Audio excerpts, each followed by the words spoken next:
Muchas gracias, presidente. Muchas gracias al compareciente por venir. También, como el compañero anterior, me adhiero a la petición de la señora Domínguez con respecto a la entrega de documentación para poder proseguir con las comparecencias. Y como efectivamente ya la mayor parte de las preguntas ya se han realizado, voy a intentar ser muy breve.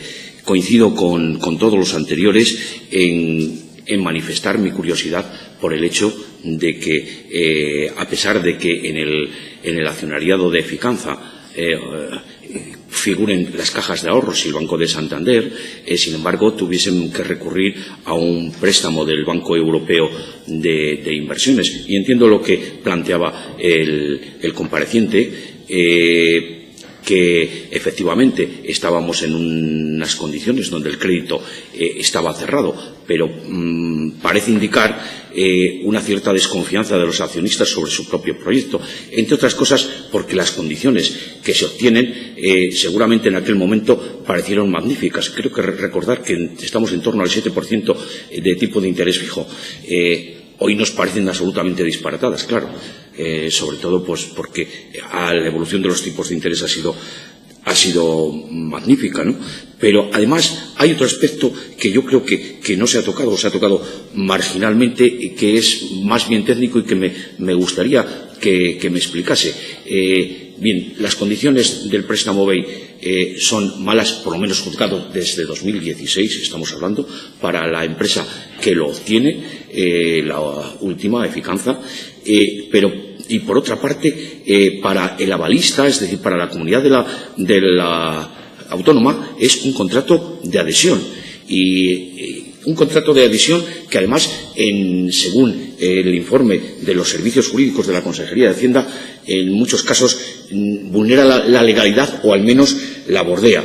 Ya no empiezo por la renuncia al beneficio de exclusión, que lo salva el propio informe de los letrados, pero es que después está la cláusula 202, de la cual dice que no es aplicable por imposibilidad jurídica declarada en el artículo 1824 del Código Civil, en la medida que, al declararse la obligación garantizada nula, la fianza se extinguiría ope legis o automáticamente.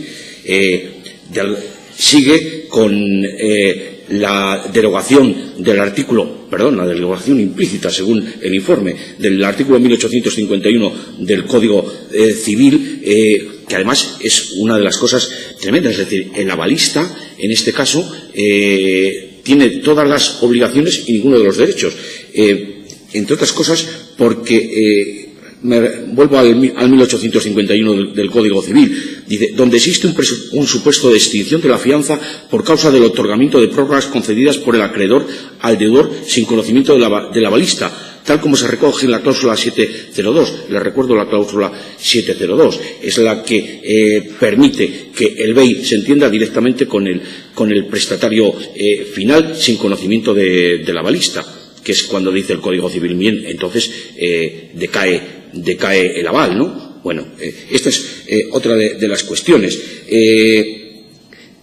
Con respecto a la 501, la previsión de constitución de garantías a favor del banco, la restricción a la autonomía de la voluntad que se impone a esta parte avalista es inaplicable, dada la condición de administración pública y el cumplimiento de los fines de interés general. El artículo 6, la reciprocidad de la información resulta absurdamente vulnerada. Bien, lo que le quiero decir, bueno, pues me imagino y me da la impresión de que este contrato de adhesión que admitimos en este caso y que hemos admitido en todos los demás y que será muy difícil de modificar, no les planteo ninguna duda jurídica. No hay posibilidad de que para tener un préstamo del BEI haya que patearse la legislación. Y ojo, estoy hablando en interpretación de los servicios jurídicos de la Consejería de Hacienda. Y por último, relacionado con esto, ¿hay posibilidades de renegociar o de amortizar anticipadamente esa deuda? ¿Qué efectos produciría sobre la concesión o sobre las cuantías de la concesión? Y nada más, muchas gracias. Continuando con lo que han planteado anteriores intervinientes, aunque no sea el objeto de esta comparecencia, pero desde luego el afirmar que la modificación tanto de las condiciones del contrato, entiéndase, los modificados, como en este caso de la propia financiación, supone una alteración de las condiciones en las que se licitó y, por lo tanto, una vulneración de los derechos del resto de los licitadores. Es verdad que nadie, que a mí me conste, nadie recurrió y, por lo tanto, no cabe decir otra cosa. Pero, en todo caso, lo que sí es cierto es que al resto de los licitadores se les ha engañado. O sea, se les ha engañado porque se les dieron unas condiciones que después, en el transcurso de la ejecución del contrato, se han modificado de forma sustancial. Y otra cuestión que también ha sido la incidida, el compareciente afirma que efectivamente que es el BEI el que hace el préstamo a una empresa. Y formalmente es verdad. Bueno, tan verdad como que resulta que el BEI, efectivamente, para un determinado objeto, concede un determinado préstamo, pero, ojo, siempre que haya alguien con absoluta solvencia, en este caso la comunidad autónoma, que sea el que se haga cargo de los platos rotos si es que se rompen.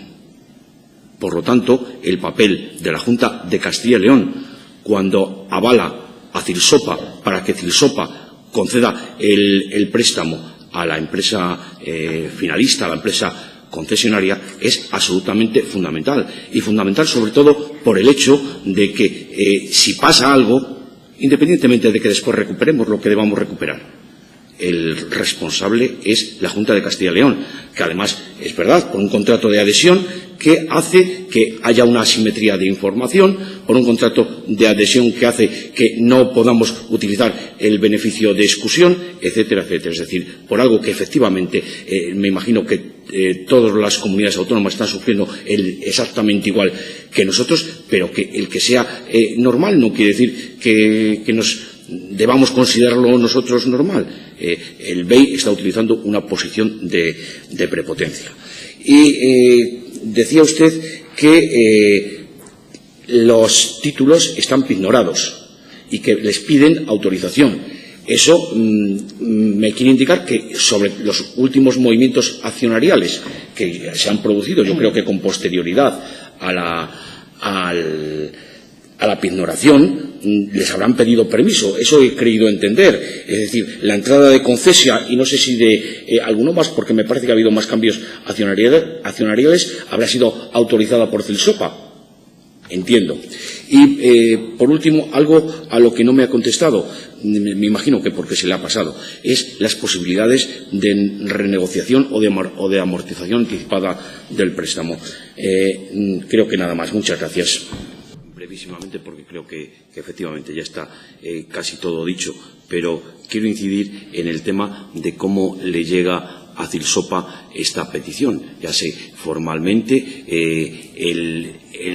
la empresa se dirige al BEI y el BEI se dirige a la Junta, pero efectivamente, ¿cómo toman ustedes conocimiento? Lo digo porque puede ser relevante en cuanto a cómo se gestionó el préstamo, por qué no les avalaron, por qué no les prestaron sus propios accionistas, que tenían que tener confianza en el proyecto.